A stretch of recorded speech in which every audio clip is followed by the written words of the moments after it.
కేవలం 1.5 నిమిషంలో 5 వార్తలు చూసేద్దామా? ఉత్తర కొరియాలో 8700 టన్నుల బరువు గల న్యూక్లియర్ ఆయుధాలను తీసుకెళ్లగలిగే సబ్మెరైన్ను ఆ దేశ అధ్యక్షుడు కిమ్ పరిశీలిస్తున్న ఫోటోలను ఆ దేశం అధికారిక మీడియా విడుదల చేసింది. ఈ సబ్మెరైన్ బాలిస్టిక్ మిస్సైల్స్, క్రూయిజ్ క్షిపణులను అలాగే టార్పెడోలను మోసుకెళ్లగల సామర్థ్యం కలిగి ఉన్నట్లు సైనిక నిపుణుల అంచనా. ఈ ఫోటోలు ప్రపంచ రక్షణ రంగ నిపుణుల మదిలో తీవ్ర కలకలం రేపాయి. పాకిస్తాన్ మహిళలు ఉద్యోగ ఆర్థిక అవకాశాలలో తీవ్రమైన లింగ వివక్షను ఎదుర్కొంటున్నారని ఏథెన్స్ కు చెందిన డైరెక్టర్స్ తన తాజా నివేదికలో వెల్లడించింది. ఈ నివేదిక ప్రకారం 15 నుంచి 64 ఏళ్ల వయసు గల మహిళల్లో ఉద్యోగ ఉపాధి అవకాశాలు పొందుతున్న వారి శాతం కేవలం 22.6%గానే ఉంది. ఇది గ్లోబల్ యావరేజ్ 52.6 కంటే తక్కువగా ఉండడం ఆశ్చర్యానికి గురిచేసింది.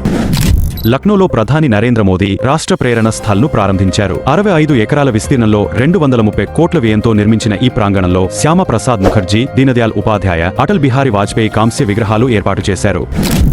శ్రీకాకుళం జిల్లా ఇచ్చాపురం ప్రాంతానికి చెందిన వాణి అనే యువతి వివాహాలను వ్యాపారంగా మార్చి ఇప్పటికే 8 మందిని పెళ్లి చేసుకుని మోసం చేసింది. తాజా ఘటనలో ఒడిశా బెరంపూర్ కు చెందిన యువకుడిని పెళ్లి చేసుకున్న ఆమె పెళ్లైన తొలి రోజే ఇంట్లో ఉన్న నగదు, బంగారంతో పరారైంది. బాధితుడు పోలీసులను ఆశ్రయించడంతో విషయం వెలుగులోకి వచ్చింది.